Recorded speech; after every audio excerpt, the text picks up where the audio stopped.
4 жылда бір өтетін Олимпиадаға енді бір ай уақыт қалды. Бұл туралы жақында брифингте айттық, кеткен қаражат.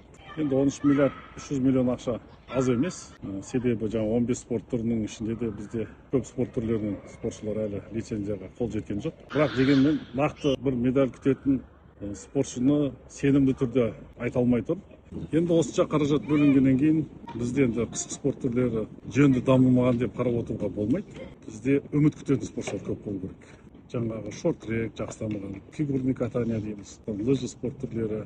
Бір медальға қарамай, әрине бірнеше спортшы, 5-6 спортшымыз үміткер болса, бұл жоқтан жоғары болады деп өзім есептеймін. Қысқы спорт түрлеріне келгенде Олимпиада, Азия ойындары тақалған кезде ғана біз осы есімізге түскендей болып, сол кезде жаңағы кеткен қаражат қайда кетті, мүмкіндіктер жасалмады деген сұрақтар туындайтыны рас. Мүмкін министрліктер жұмыс істеп жатқан шығар, бірақ бұл туралы ақпараттар жетіспейді.